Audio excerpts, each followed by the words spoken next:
Hello everyone, good evening. I hope you all are good and doing well. So, today in the class, what we are going to discuss, you all know, हम लोग अभी gravitation पढ़ रहे हैं. Very good evening उन्नति. सो आज के class में first we will go through revision and after that I will let you know what we are going to read. Done. So basically we will be like continuing with gravitational field calculation. ठीक है, तो चलो पहले देखते हैं कल के class में क्या किया था. तो सबसे इम्पोर्टेंट चीज जो उस दिन के क्लास में हमने किया था वो था तुम्हारा ग्रेविटेशनल फोर्स के इफेक्ट में सर्कुलर मोशन, है ना. सो मैंने तुम लोगों को बताया था कि अगर टू मास सिस्टम है, ठीक है, क्वेश्चंस कैसे कैसे आते हैं उस अकॉर्डिंग मैंने एक्सप्लेन किया था, राइट. सो अगर मैं जस्ट तुम लोग को रिकॉल करवा देती हूँ. अगर मास डिफरेंट डिफरेंट है, M1 ले लो, M2 ले लो, ठीक है. सो अगर ये दोनों ग्रेविटेशनल फोर्स के इफेक्ट में सर्कुलर मोशन कर रहे हैं तो उस अगर सर्कुलर मोशन में जा रहा है तो M1 मास भी किसी सर्कल में जा रहा होगा, M2 मास भी किसी सर्कल में जा रहा होगा. जनरली मिसकंसेप्शन क्या होता है ना, लोग कुछ ऐसे सर्कल बना लेते हैं, ठीक है, और इसके सेंटर को सेंटर ऑफ सर्कल मान लेते हैं और उसके अकॉर्डिंग निकालते हैं. बट ऐसा नहीं होता. This is not true actually. What we need to do is, अगर आपके पास दो मासेस है, M1 है, M2 है, what you need to do, you need to calculate centre of mass. अगर सेंटर ऑफ मास यहाँ आया है so this is centre of mass. Done. और ऐसा क्यों करते हैं, अगर तुम लोग रीजन जानना चाहते हो तो this reason you can understand if you have studied which thing, that is your centre of mass का concept. Done. Centre of mass में तुम लोगों ने पढ़ा होगा कि बॉडी का जो सेंटर ऑफ मास होता है वो फिक्स होगा अंटिल कोई भी एक्सटर्नल फोर्स नहीं लग रहा है, ठीक है. सपोज कर लो यहाँ पे एक M मास है और यहाँ पे एक M मास है. डन. इसका सेंटर ऑफ मास कहाँ होगा, मिडिल में होगा, राइट. अगर ये M मास इधर जा रहा है और ये M मास इधर जा रहा है under the influence of internal force, दोनों के इंटरनल फोर्स के इफेक्ट में, तो सेंटर ऑफ मास मूव नहीं करेगा.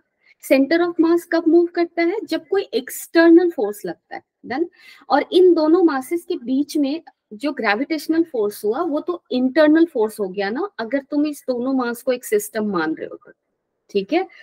Same here, same thing will apply here. M1 M2 को मैंने एक सिस्टम माना तो M1 M2 के बीच में जो ग्रेविटेशनल फोर्स लग रहा है वो क्या होगा, वो तुम्हारा एक इंटरनल फोर्स होगा और इंटरनल फोर्स की वजह से इनका सेंटर ऑफ मास मूव नहीं करेगा. डन. और सर्कुलर मोशन जब भी तुम पढ़ते हो तो सेंटर वो पॉइंट होता है जो कि मूव नहीं करता, उसके अराउंड चीजें क्या होती है, मूव करती. यही पढ़ा है ना हमने. तो centre of circular motion always हम उस पॉइंट को लेते हैं जो कि मूव नहीं कर रहा, and that is why I pick centre of mass, right. तो चलो ये भी तुम लोगों को पता है. नाउ अगर सेंटर ऑफ मास यहाँ है तो M1 के लिए रेडियस ये होगा, ठीक है, R1 ले लो. M2 के लिए रेडियस ये होगा, यानी कि इसके लिए सर्कल तो M1 से पास करेगा. डन.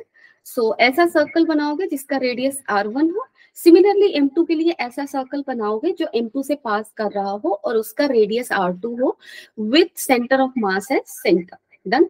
उसके बाद तो कैलकुलेशन मैंने बताया ही था तुम लोगों को कि अगर सपोज करो यहाँ पे M1 की वेलोसिटी निकालना चाहते हो तुम लोग तो क्या लिखोगे, M1 पे फोर्स क्या लग रहा है, G M1 M2 by R1 plus R2 का whole square. And this gravitational force is providing what, this gravitational force is providing centripetal force. So centripetal force, M mass of 1 M1, velocity of 1 का square divided by R. So this equation you will be using. This is a very important concept. आगे चलोगे तो तुम लोगों को मैंने एक question भी करवाया था, है ना. और अगर बॉडीज डिफरेंट ज्योमेट्रीज पे रखी हो, इसके लिए भी मैंने करवाया था कि अगर स्क्वायर पे रखा हुआ है और बॉडीज के मासेस इक्वल है, क्वेश्चंस ऐसे ही आएंगे, मासेस इक्वल ही रखेगा, ठीक है. तो कंफ्यूज नहीं होना. अगर ये ज्योमेट्री पे, किसी ज्योमेट्री पे रखा हुआ है इक्वल मासेस, तो उसका सेंटर ऑफ मास निकालने की जरूरत नहीं है. Blindly you just think in your head की उस ज्योमेट्री का ज्योमेट्रिकल सेंटर कहाँ है, वहीं पे सेंटर ऑफ मास होगा. तो इसका सेंटर, सिमिलरली ट्रायंगल के लिए मैंने बताया था, सो इसका ज्योमेट्रिकल सेंटर सेंट्रोइड होता है. अगर इसके भी 3 कॉर्नर पे मासेस रखे हुए हैं तो भी यहाँ पे भी क्या होगा, यही सेंटर ट्रीट होगा. डन। और सर्कल कुछ है, सर्कम सर्कल तुम लोग पढ़े होगे ना 10th क्लास में, तो the same concept is this, right. उसी तरह से हेक्सागन है, what ever the structure is, ठीक है, तुम लोग कर पाओगे। डन। सो ये पोर्शन थोड़ा इंपॉर्टेंट है, इसको दिमाग में रखना। उसके बाद मैंने जो चीज डील की थी वो था तुम्हारा gravitational what was acceleration due to gravity, ठीक है। पर मैं भूल बहुत जल्दी जाती हूँ, दैट्स द प्रॉब्लम। एक्सेलरेशन क्या लिख दिया मैंने, एक्सेलरेशन ड्यू टू ग्रेविटी, ये क्या है। अगर अर्थ को मैं लूं, चलो अर्थ को ना मैं एक काम करती हूँ, एक डॉट से रिप्रेजेंट करती हूँ, मतलब अर्थ का भी तो कहीं सेंटर ऑफ मास होगा ना। अर्थ को मैं स्फेरिकल मान रही हूँ, उसके सेंटर को यहाँ रख दिया, ठीक है। तो अर्थ का सरफेस कहाँ होगा, कुछ r डिस्टेंस पे होगा, क्योंकि r is the radius of earth, ठीक है। ये अर्थ है, इसका सेंटर ये है। देन एक बॉडी यहाँ है, ठीक है। अब ये बॉडी जो है वो क्या होगा, वो अर्थ का फोर्स फील करेगा, ग्रेविटेशनल फोर्स फील करेगा, इसको m ले लो, इसको मास ऑफ अर्थ m ही मान लो, ठीक है। तो देखो बहुत ही लॉजिकली इसको सोचो, अगर ये जो मास है, अर्थ का मास काफी बड़ा है, तो ये m मास पे फोर्स लगाएगा कितना, GMEM, बट डिस्टेंस भी काफी ज्यादा है ये r, सो r का स्क्वायर। तो ओवरऑल ये फोर्स बहुत ज्यादा बड़ा नहीं होगा, बट या उसका अच्छा एक मैग्नीट्यूड होगा। Done. So this much force is acting. Again अगर दिस मच फोर्स एक्ट हो रहा है तो इस मास m पे, तो इस मास m का एक एक्सल, ये फोर्स किधर लग रहा है, इधर है ना। ग्रेविटेशनल फोर्स क्या होता है, अट्रैक्टिव फोर्स होता है, तो इस मास की तरफ लग रहा होगा m पे। तो एक्सेलरेशन क्या होगा, इस मास m का, इस पे फोर्स क्या लगा ये, तो F बाई m करोगे, यानी कि एक्सेलरेशन क्या हुआ, GME m by r square divided by m। So this is what, this is GME by r square. अब तुम लोगों के दिमाग में क्वेश्चन आ रहा होगा कि अगर इस बॉडी का अगर एक्सेलरेशन इस डायरेक्शन में इतना है, तो ये सरफेस पे या फिर यानी कि हम लोग सरफेस पे रेस्ट पे क्यों है, क्यों नहीं इसकी तरफ, सेंटर की तरफ ऑटोमेटिक खींचे चले जा रहे, क्यों नहीं जा रहे, क्योंकि हम अर्थ के सरफेस पे है। और जब एक इंसान अर्थ के सरफेस पे खड़ा होता है ना, तो उस पे वो सरफेस को एक फोर्स से प्रेस करता है, सरफेस पे उस पे एक फोर्स लगाता है, जिसको मैंने कल के क्लास में बताया था, नॉर्मल फोर्स कहते हैं। और ये नॉर्मल फोर्स जो है ना, वो इस ग्रेविटेशनल फोर्स को क्या कर रहा है, बैलेंस कर रहा है। इसलिए ये बॉडी जो है, या फिर ये जो m मास की बॉडी है, वो एक्सेलरेट होके अर्थ के सेंटर की तरफ नहीं जा रही, बट इसका एक्सेलरेशन ड्यू टू ग्रेविटी का वैल्यू कितना होगा, GME बाई r स्क्वायर। और इसी को हम लोग क्या बुलाते हैं, स्मॉल g, जिसका वैल्यू हम लोग कितना लेते हैं, 9.8 मीटर पर second square. And this is the value of g on the surface of अर्थ। और ये भी कह सकते हैं कि देखो यहाँ पे भी अगर बॉडी होगा तो ऑलमोस्ट g का वैल्यू इतना ही होगा, क्योंकि r ज्यादा नहीं चेंज होने वाला है। This r is already 6400 kilometre. अगर इसमें कुछ 10 मीटर ऐड होता है तो ज्यादा डिफरेंस नहीं आएगा, 100 मीटर भी ऐड होता है तो ज्यादा डिफरेंस नहीं आएगा। इसलिए हम कहते हैं कि अर्थ के सरफेस के जो पास के एरियाज है ना, उस एरिया में जो तुम्हारा एक्सेलरेशन ड्यू टू ग्रेविटी होगा, उसकी वैल्यू कितनी लेते हैं हम लोग, 9.8। लेकिन अगर अर्थ से हम बहुत दूर हैं, सम किलोमीटर के रेंज में, ठीक है, then G will change to some significant amount, right. So earth के सर्टेन सरफेस के सर्टेन हाइट पे जी का वैल्यू क्या होगा, वो अब हम निकालेंगे, ठीक है। Anyone having doubt till now, चलो बता दो। पारुल, उन्नति, स्मिथ, अभय, नंदी, काबा, प्रज्ञा, आदित्य, कोई डाउट है? मैं पूछती बहुत हूँ, देखो क्लास में ना इंटरेक्शन नहीं होता तो ऐसा लगता है बस मैं बोलती जा रही हूँ, वो अच्छा फील नहीं होता एक्चुअली। ओके, नो डाउट, चलो ठीक है, ठीक है, थैंक यू। चलो एक क्वेश्चन है, तुम लोग फटाफट ये क्वेश्चन का आंसर करो, ठीक है। मैं ज्यादा टाइम नहीं दूंगी इसके लिए, क्योंकि तुम्हें ज्यादा टाइम चाहिए नहीं, तो तुम 1 मिनट के अंदर आंसर करके बताओ। What question answer you are getting. Okay, पढ़ो ध्यान से और आंसर करो.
Sorry, my mic was turned off. I'm sorry.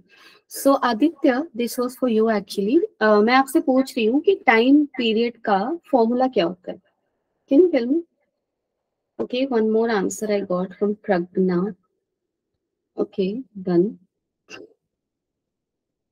Others, please come on.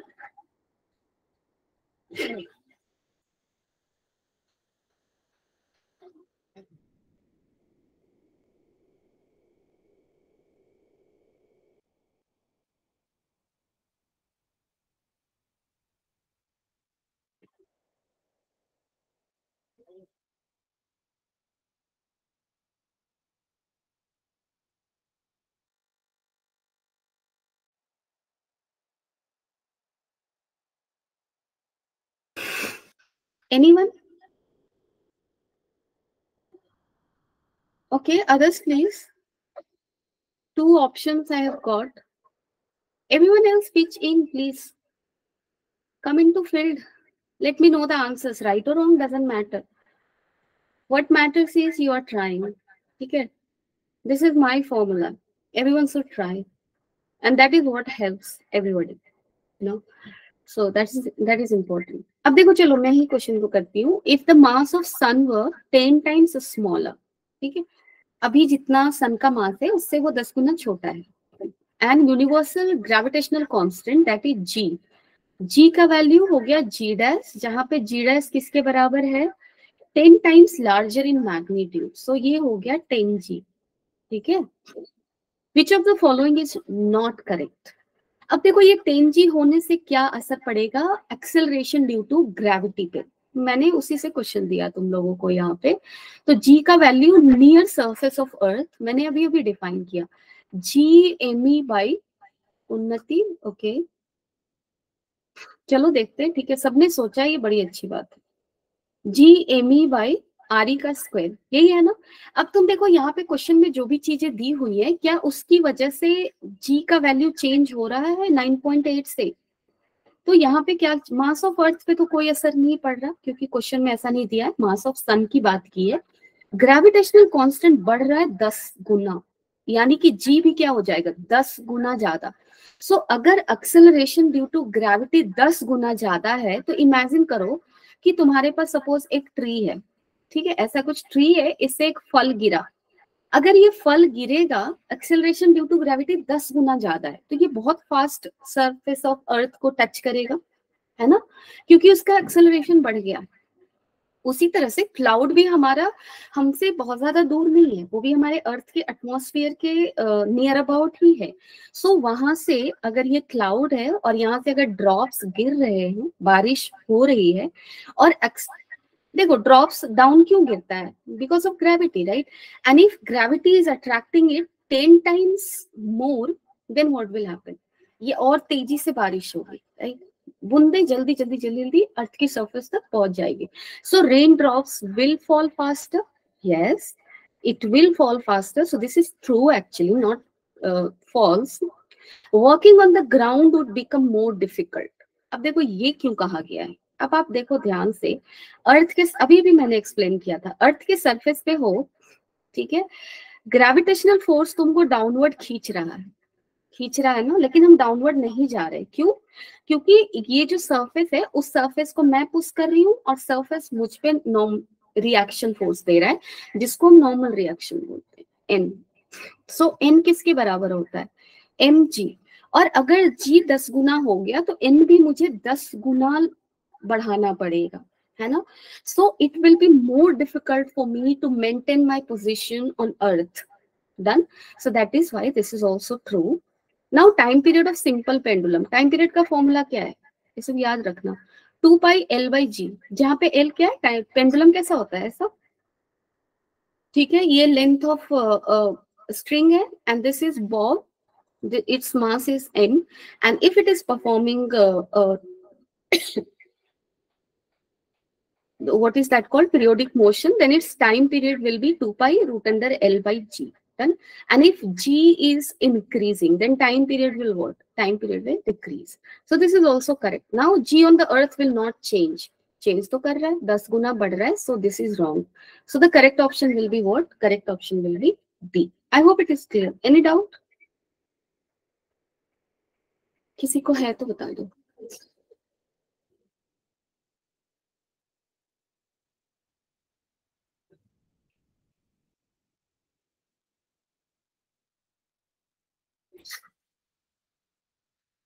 किसी को डाउट है? Aditya, okay, you got it wrong, but yeah, okay. One option I got as correct, that is Pragna.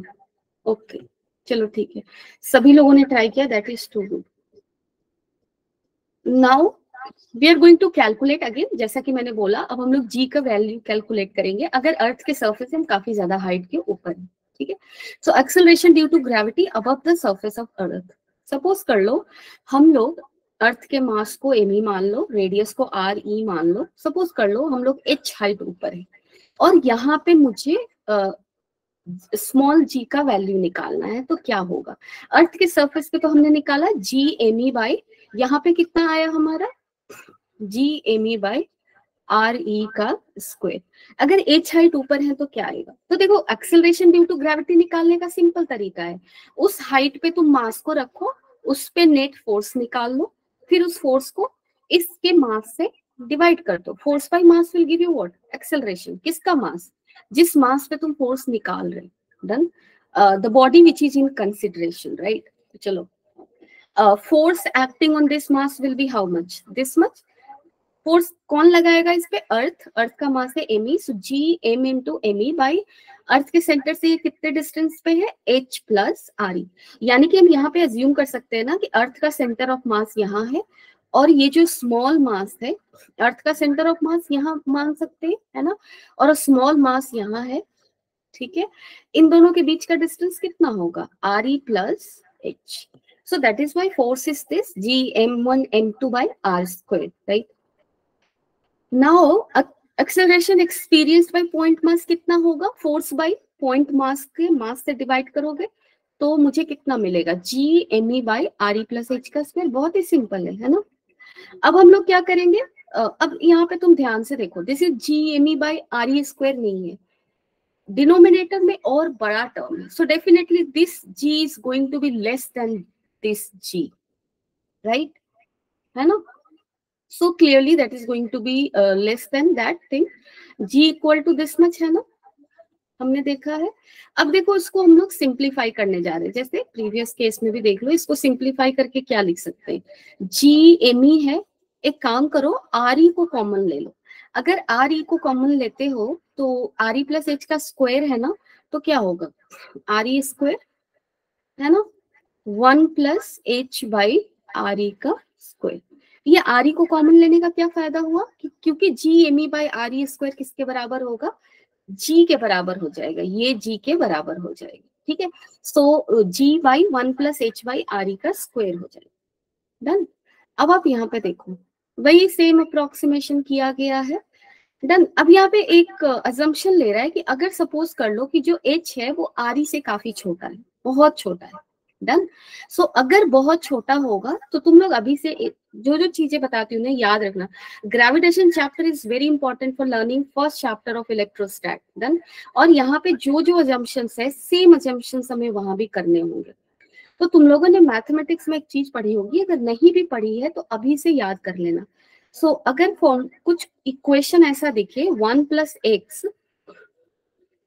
ठीक है, का power n, जहां पे x जो है अगर बहुत ज्यादा छोटा है 1 से, ठीक है, x क्या है, बहुत छोटा है 1 से, उस केस में 1 + x⁴ को क्या लिख सकते हो, जो लोग पढ़े होंगे उनको पता होगा, 1 + nx। I feel binomial maths student को 11th क्लास में ही पढ़ना है ना, binomial expansion and all in mathematics, if I am not wrong. अगर कोई यहाँ मैथ्स का स्टूडेंट है, can you tell me?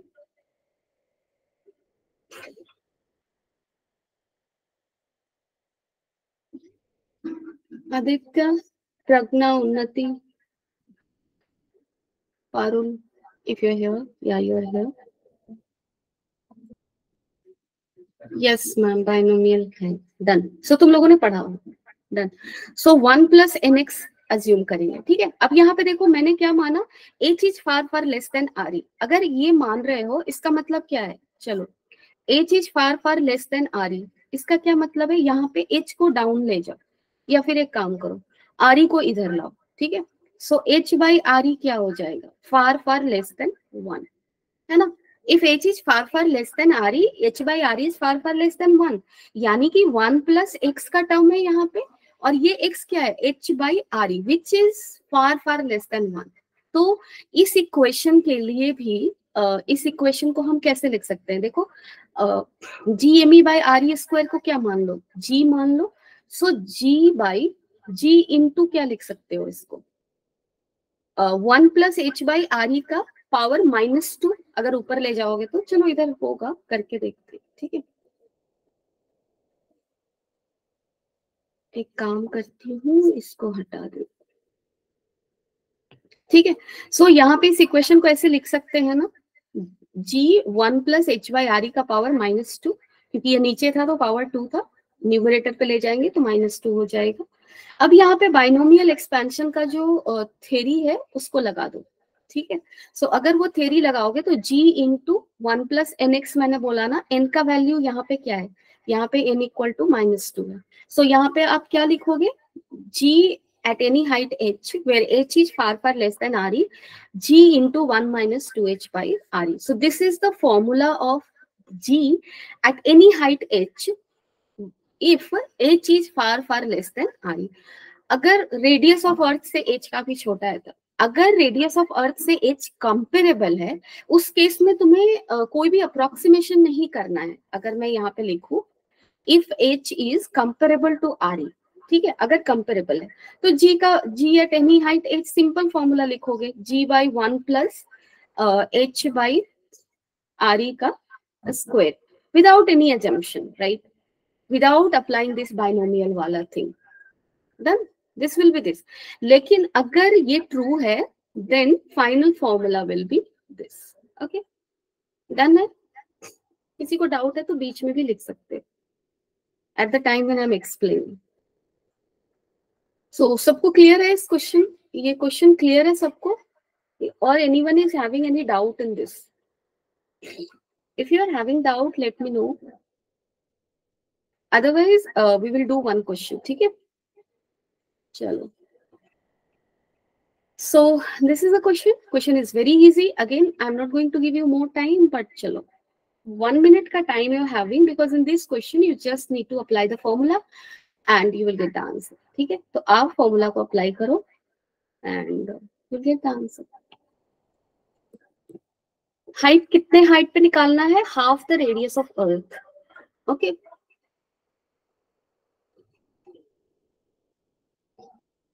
In between किसी को डाउट हो तो मुझे टेक्स्ट कर सकते हो।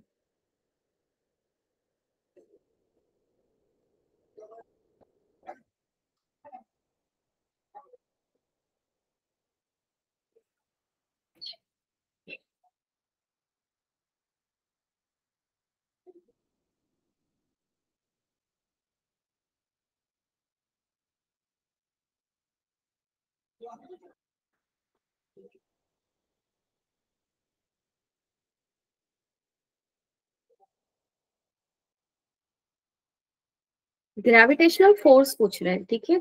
सो ग्रेविटेशनल फोर्स क्या होगा, पहले भी हमने देखा है, gravitational force is what, m into acceleration due to gravity, right? So use that thing.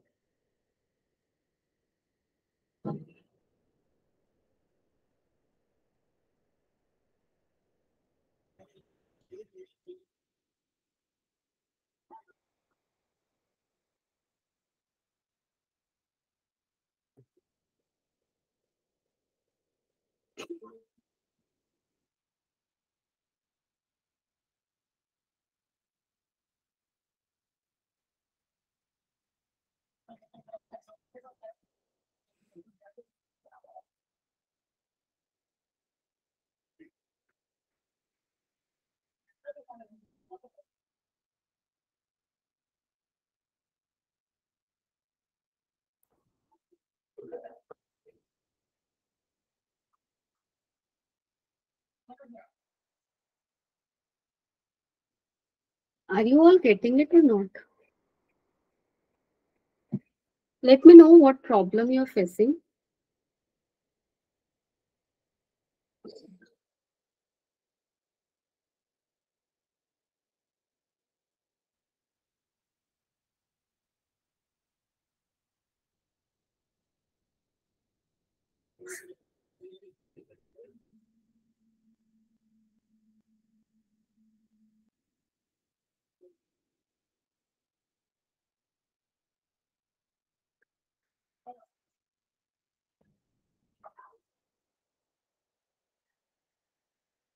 No answers. क्या हो गया सबको? क्या करना है तुम्हें यहाँ पे? A body weighs 72 Newton on the surface of Earth. So if the body is on surface of Earth, suppose कर लो m mass की body है, and when it is on surface of Earth, its weight is how much? Okay, Unnati, I got one answer, and that is correct. Okay, thank you. Others?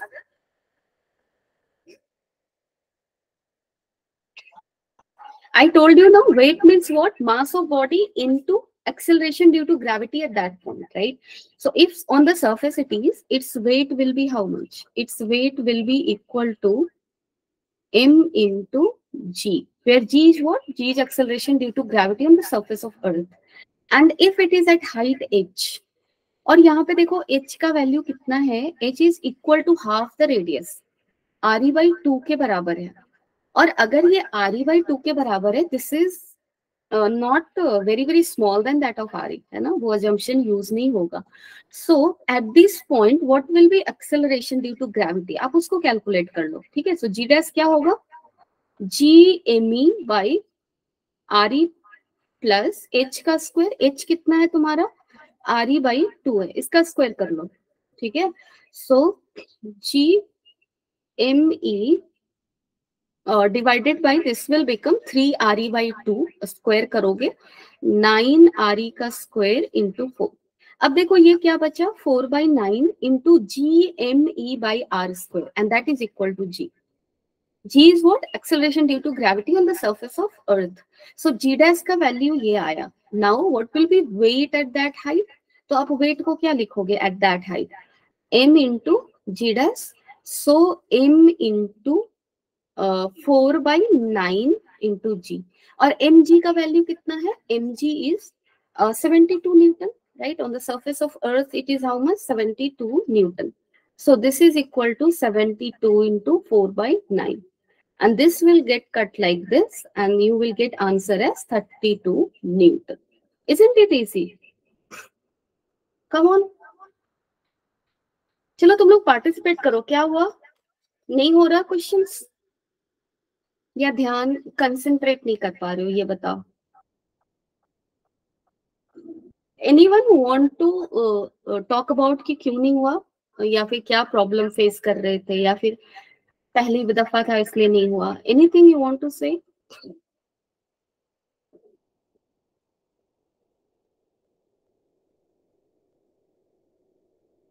नहीं, कुछ नहीं कहना, बहुत चुप हो तुम लोग।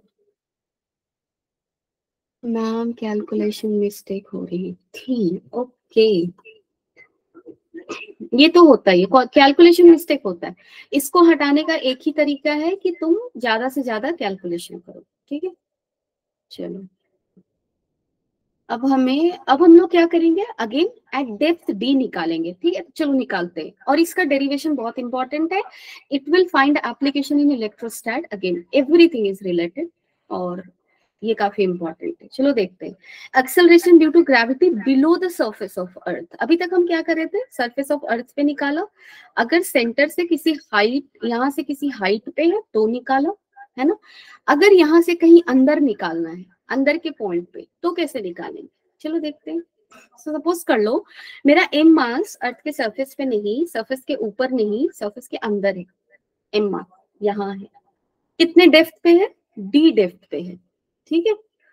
अब यहाँ से इस मास से पास करता हुआ एक स्फीयर बना लिया, जिस स्फीयर के अंदर अर्थ का मास भी है। ऐसा कुछ बनाया जिसका रेडियस, जैसे इस स्मॉल मास एम से पास करता हुआ सॉलिड स्फीयर का रेडियस कितना होगा, आर ई माइनस डी। अब देखो हमें दो चीजों पे ध्यान देना है, ये तुम कॉन्सेप्ट दिमाग में बिल्कुल उसको फिक्स कर लो।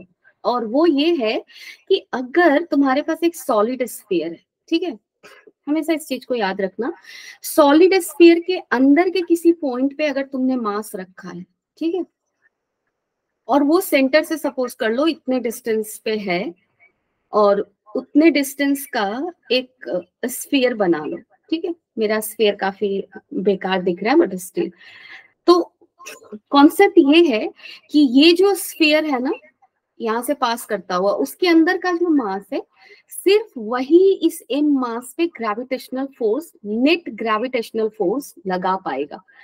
और इससे बाहर के स्फीयर में जो मासेस है, यानी कि कौन से मास की मैं बात कर रही हूँ, इस मास की बात कर रही हूँ। इस मास, ये मास इस स्मॉल मास एम पे क्या फोर्स लगाएगा, जीरो फोर्स। और ये कैसे आया है, ये काफी ज्यादा मैथमेटिकल कैलकुलेशन से पता चला है, ठीक है। सो वो चीज हमें डिटेलिंग में करनी नहीं है, हमें बस ये पता रखना है कि सॉलिड स्फीयर के अंदर अगर कोई मास है, ठीक है, जैसे यहाँ पे एक मास है, तो इस मास में सॉलिड स्फीयर का कितना पोर्शन फोर्स लगाएगा, उतना ही पोर्शन फोर्स लगाएगा जितना कि इस स्फीयर के अंदर है। कौन सा स्फीयर, एम मास से पास करता हुआ जो स्फीयर है, उसके अंदर जो मास है, वही मास इस एम मास पे नेट फोर्स लगा पाएगा। ऐसा नहीं है ये वाला मास भी इस पे फोर्स लगा रहा है, लेकिन इस पूरे मास का जब फोर्स इस स्मॉल एम पे ऐड करोगे ना, तो वो कैलकुलेशन से जीरो आता है, ठीक है। तो इसलिए हम लोग बाहर के जो मासेस है, बाहर का मतलब इस स्फीयर के बाहर का, वो उस पे नेट फोर्स क्या लगाएगा, zero. This is truth. So हम इसको यूज करेंगे, डन। अब चलो, ये क्लियर होना चाहिए तुम लोग के हेड में, तो इसलिए मैंने पहले रख दिया। अब चलो एक काम करते हैं, आगे बढ़ते हैं।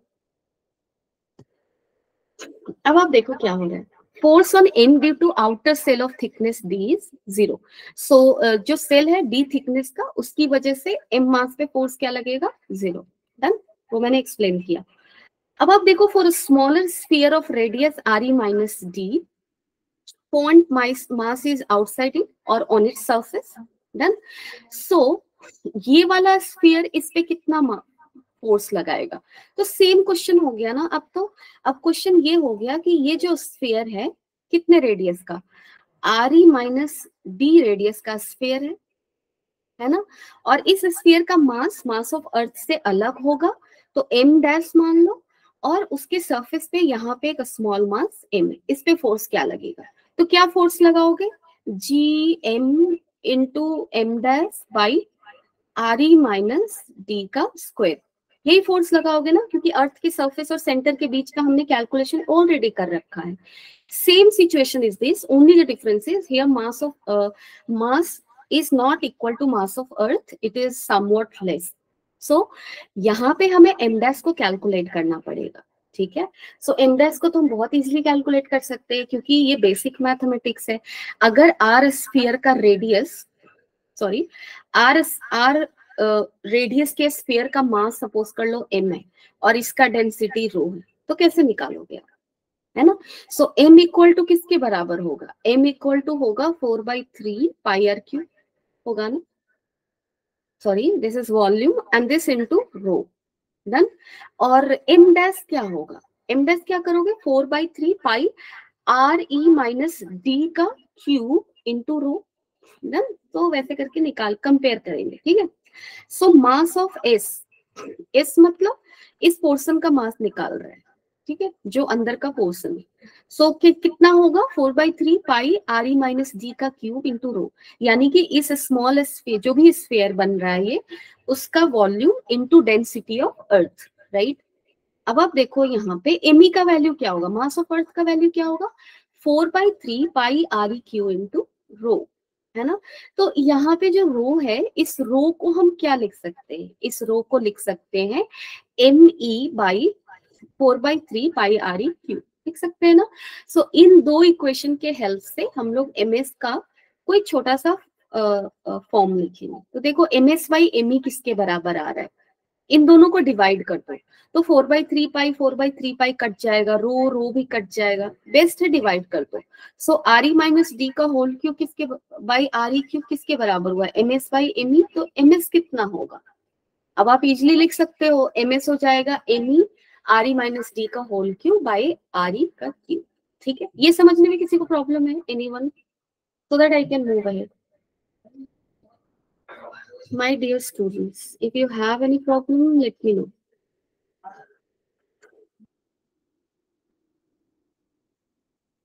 बताओ आप लोग, कोई प्रॉब्लम नहीं, किसी को कोई मसला नहीं, कोई प्रॉब्लम नहीं, कोई दिक्कत नहीं, कोई डिफिकल्टी नहीं, ओके।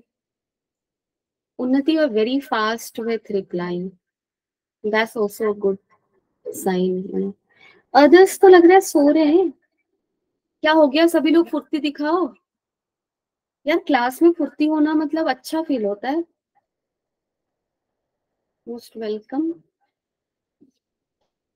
सभी ने उन्नति पे छोड़ रखा है, ठीक है, क्लास में रिप्लाई देना है तुम्हारे ऊपर है, तुम लिखती जाओ, हम तो सो रहे थे। क्या कर रहे हो,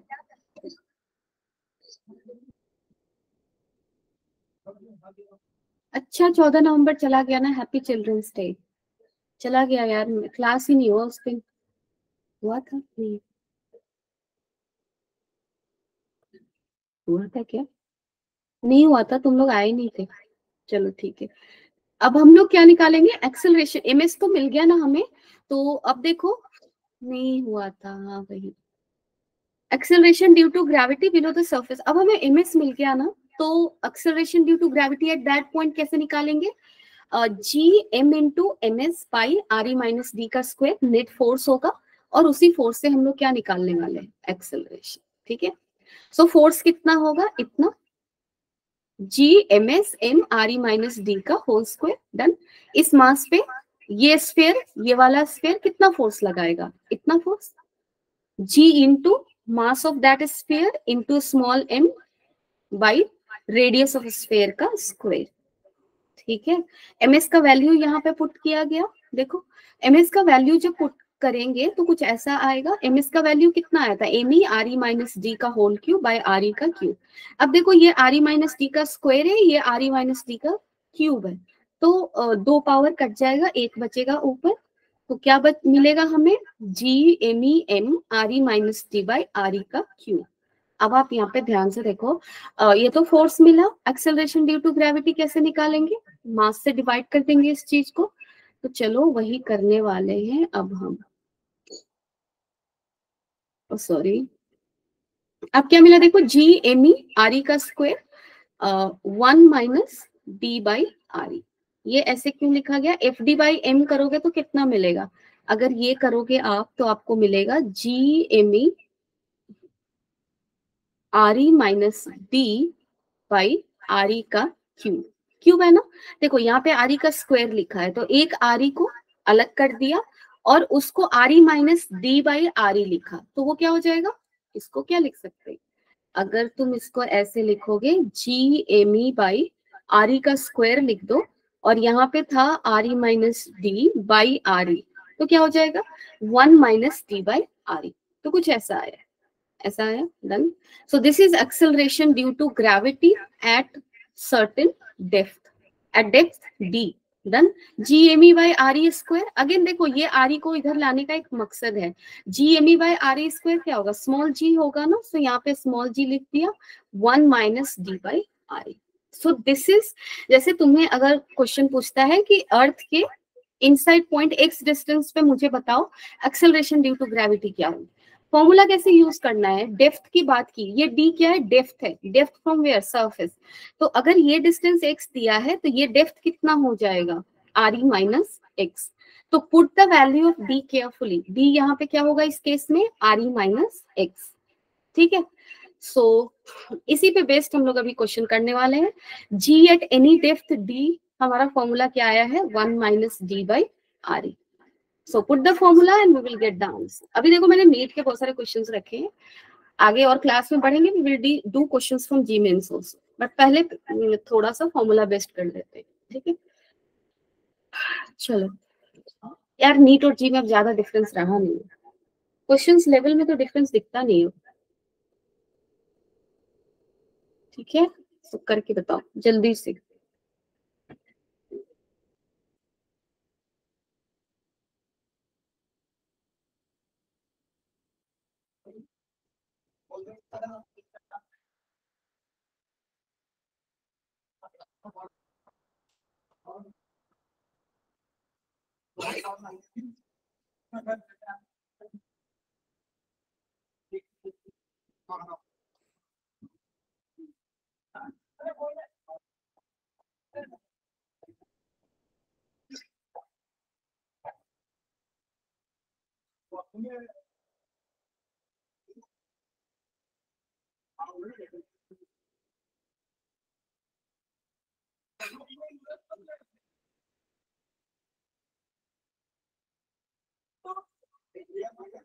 ओके, उन्नति, and that feels correct.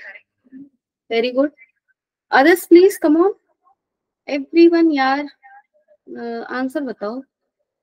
Halfway down to the center of Earth. Halfway down to the center of Earth.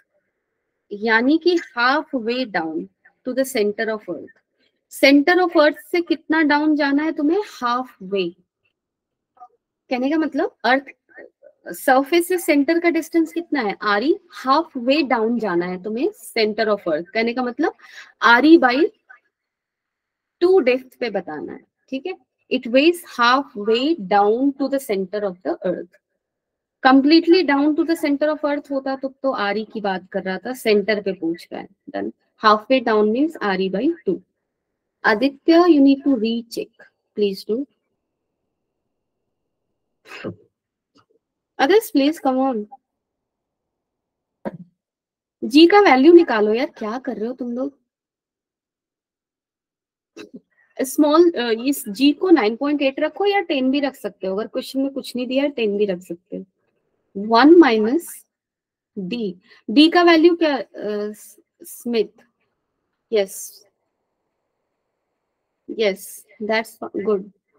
D का वैल्यू आप क्या रखोगे, R E by 2 by, yes Parul, very good. So this will become how much, 10 into 1 minus 1 by 2, that is half. So 5, G dash का value क्या हो गया, 5। और this body weighs 200 newton on the surface of earth, यानी कि 200 किसके बराबर है, मास इनटू सरफेस ऑफ अर्थ पे जी कितना होगा, 10। So 200 is equal to m into 10. M is equal to how much? 20. So at this depth, weight will be how much?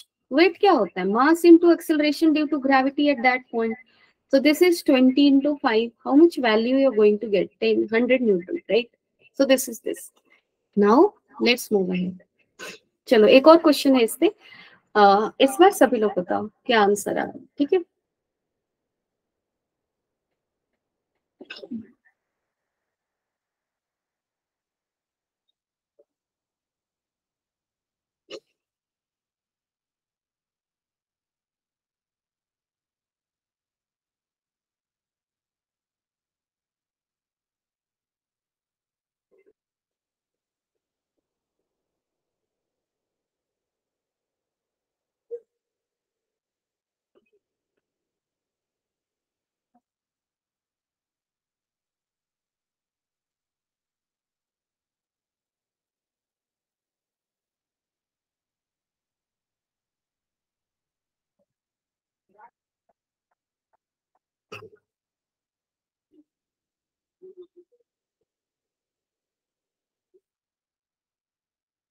देखो height 1 kilometre है, so you can use assumption right.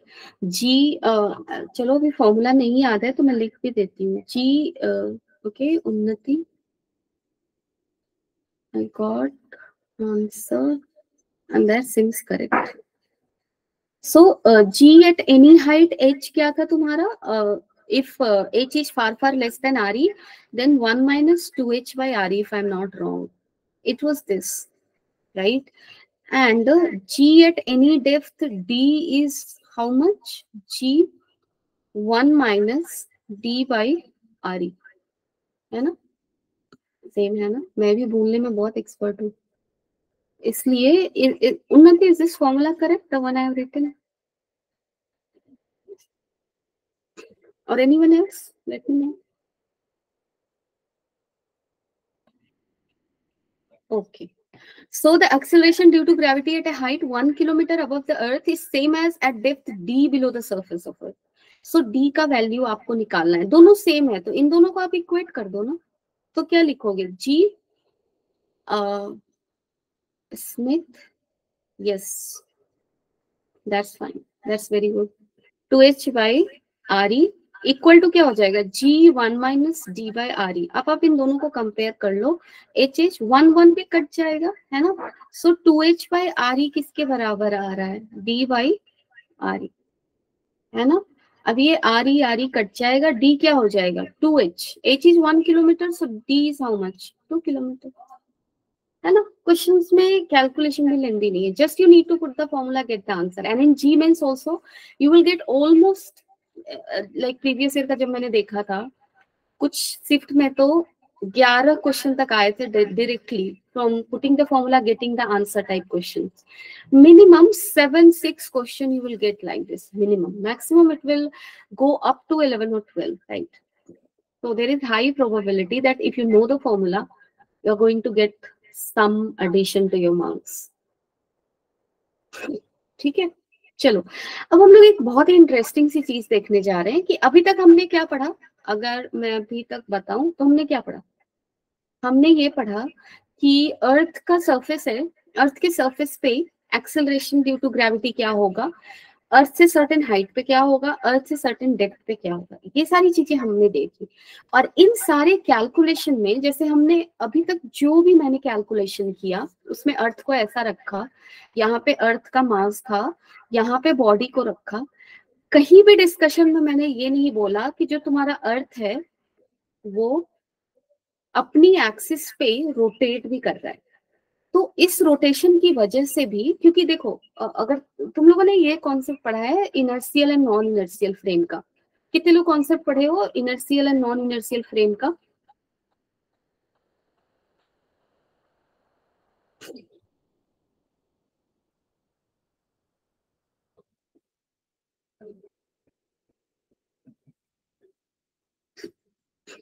नहीं पढ़े हो? You can tell me frankly, I will explain accordingly. पढ़े हो तो मैं बस ब्लाइंडली बोल दूंगी, otherwise I will explain.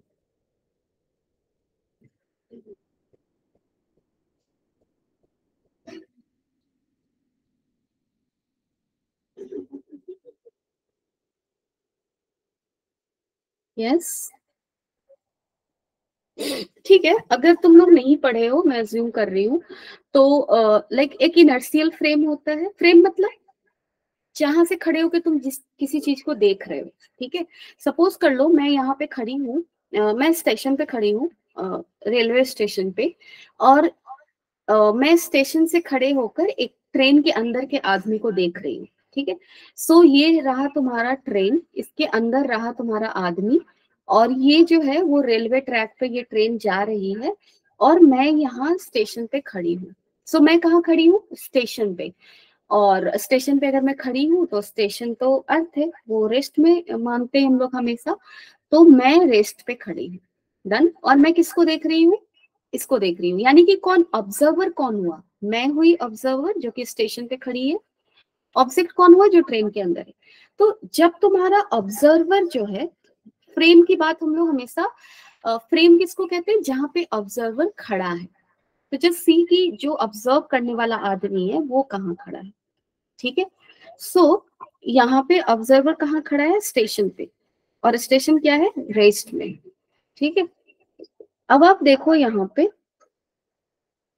Suppose कर लो कि अब मैं स्टेशन पे थी, मैं भी एक ट्रेन पर चढ़ गई हूँ, ठीक है। सो मैंने भी एक ट्रेन को बोर्ड किया, and now I am also on train.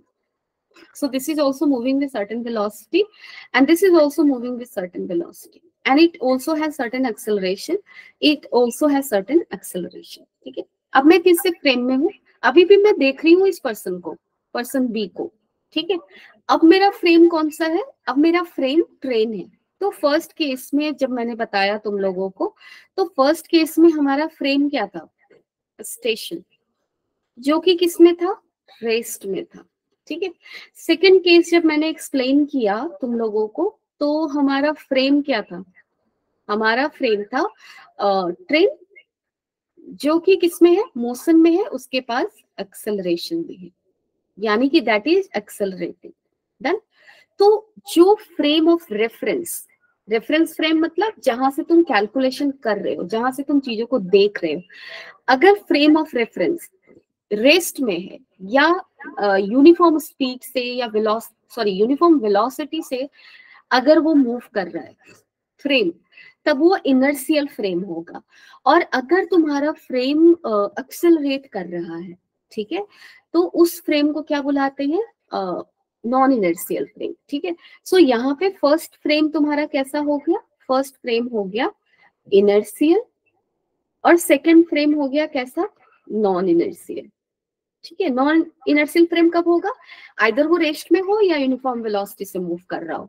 Non inertial कब होगा, जब वो एक्सेलरेटिंग। अब देखो दोनों में, अब ये पढ़ना क्यों जरूरी है, क्योंकि जब सपोज कर लो, अब मैं दूसरा एग्जांपल लेती हूँ, ठीक है। यहाँ पे ले लो, ऐसे एक कार्ट ले लो, ये कार्ट रोड पे है, ठीक है, और यहाँ पे एक बक्सा है, ठीक है। यहाँ पे फ्रिक्शन है, फ्रिक्शन कंटेनिंग सरफेस है, ठीक है, और तुम यहाँ पे खड़े होकर इसका इक्वेशन लिख रहे हो। डन। सो इसका इक्वेशन तुम कार्ट के अंदर खड़े होकर लिख रहे हो, यानी कि तुम लिख रहे हो, मतलब तुम हुए फ्रेम ऑफ रेफरेंस, राइट।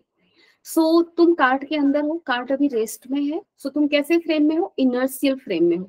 तुम इसका इक्वेशन कैसे लिखोगे, तुम कुछ ऐसा लिखोगे कि नीचे लगेगा ग्रेविटेशनल फोर्स, ऊपर लगेगा नॉर्मल फोर्स, हॉरिजॉन्टल में तो कोई फोर्स ही नहीं लग रहा, तो फ्रिक्शन लगेगा नहीं, क्योंकि फ्रिक्शन कब लगता है, फ्रिक्शन तो रिएक्शन फोर्स है ना, जब इस बॉडी पे कोई फोर्स लगाएगा तो फ्रिक्शन उसको अपोज करेगा, राइट। सो हॉरिजॉन्टल डायरेक्शन में यहाँ पे कोई फोर्स ही नहीं है, तो फ्रिक्शन लगेगा नहीं। सो इनर्शियल फ्रेम में खड़े होकर तुम इसका इक्वेशन, उसका एपीटी ऐसा बनाओगे। डन। चलो मैं काम करती हूँ, इस फ्रेम को एक्सेलरेट कर दिया ए से फॉरवर्ड डायरेक्शन में, ये हो गया नॉन इनर्शियल फ्रेम, तुम खड़े हो नॉन इनर्शियल फ्रेम में। अब देखो ये बहुत इंपॉर्टेंट कॉन्सेप्ट है कि जब तुम नॉन इनर्शियल फ्रेम में खड़े होते हो और वहां से खड़े होकर अगर तुम्हें इक्वेशन लिखना है तो कैसे लिखोगे, पहले जैसा नहीं लिख सकते, एक चेंज करना होगा, एक स्मॉल चेंज। और वो स्मॉल चेंज क्या है, इक्वेशन लिखने से, कोई भी फोर्स ड्रॉ करने से पहले एक फोर्स पहले ड्रॉ कर दो, जिसको हम बोलते हैं स्यूडो फोर्स। और स्यूडो फोर्स क्या होता है, मास ऑफ दिस बॉडी, जिसका तुम लिख रहे हो एफपीडी, इसका मास m मान लो, so mass of that body into acceleration of frame. So pseudo force का वैल्यू ma होगा, ठीक है। डायरेक्शन किधर होता है, फ्रेम के एक्सेलरेशन के ऑपोजिट, तो इस पे एक स्यूडो फोर्स लगेगा इधर, समझ रहे हो। यानी कि जब तुम नॉन इनर्शियल फ्रेम में हो ना, तब तुम्हें अगर किसी भी बॉडी का, जैसे तुम नॉन इनर्शियल फ्रेम से अगर किसी बॉडी का इक्वेशन लिख रहे हो, तो उस बॉडी पे सबसे पहले एक स्यूडो फोर्स लगाना होगा, जिसका magnitude mass of body into acceleration of frame होता है, डायरेक्शन एक्सेलरेशन से ऑपोजिट। अब तो नॉर्मल तो लगेगा ऐसे ऐसे। अब देखो अगर स्यूडो फोर्स इधर लगा है तो फ्रिक्शन तो इधर जाएगा ऑपोजिट टू दिस, क्योंकि हॉरिजॉन्टल डायरेक्शन में पहले कोई फोर्स नहीं था, अभी स्यूडो फोर्स दिख रहा है, सो इधर फ्रिक्शन लगेगा, ठीक है। सो कल की क्लास में मेरा डिस्कशन यही होगा कि जब हम लोग अर्थ के सरफेस पे खड़े होकर किसी भी बॉडी का इक्वेशन लिख रहे हैं, तो अर्थ का सरफेस पे खड़े हैं, अर्थ भी रेस्ट में नहीं होता, हम अज्यूम कर लेते हैं। अर्थ भी तुम्हारा सर्कुलर मोशन में, सॉरी, अपने एक्सिस के अराउंड वो भी रोटेट कर रहा है, और अगर वो रोटेट कर रहा है तो वो मोशन में है। डन। कल की क्लास में हम लोग देखेंगे कि एक्सेलरेशन ड्यू टू ग्रेविटी कैसे अफेक्ट होगा अगर हम लोग अर्थ के रोटेशन को काउंट करते हैं। वहां पे ये नॉन इनर्शियल फ्रेम का कॉन्सेप्ट यूज होगा। सो आई होप आप सब लोगों ने ध्यान से सुना होगा। कल के क्लास में I won't be explaining this frame again because that will be only the waste of time. I will be starting straight with that topic, that is how G gets affected when we take into consideration rotation of earth, right? So वहां से हम लोग start करेंगे। और आज के लिए तुम लोग मजे से जाना, मेस में अच्छे से खाना। अभी 6 बजे हैं, अभी तो तुम लोगों की क्लास चलेगी, 8 बजे से शायद डिनर होता है। तो तुम लोग अच्छे से खाओ पियो और लाइफ एंजॉय करो, पढ़ाई भी करो और मजे मस्ती भी करो, अपना हेल्थ का भी टेक केयर करो और स्टे पॉजिटिव। फिजिक्स के लिए चाप नहीं लेना है, just be regular with the class. तुम्हारी फिजिक्स से 6 मंथ के बाद कहीं और दिखेगी, ठीक है, if you are really serious with the class and also with homeworks, ठीक है। सो हॉस्टल में जाकर इन चीजों को रिवाइज भी करना है और इससे रिलेटेड अगर कुछ भी क्वेश्चन मिलता है do it. I will also give you homework of questions, but for now I am not giving because I just want you to focus on whatever I have taught, ठीक है। आगे आगे चल जैसे जैसे classes बढ़ेगी ना, आई will also start burdening you with questions. अभी मैं बहुत हौले हौले रख रही हूँ, ठीक है। तो चलो, किसी को कोई डाउट है, कुछ कहना है, we can stay for that long. Otherwise, we will close the session. Anyone?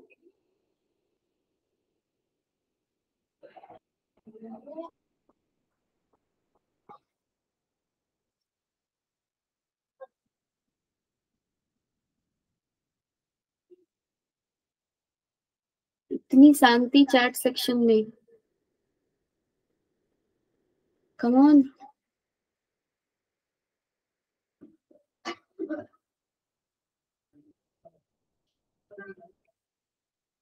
Okay, you all have left, I guess. I didn't notice.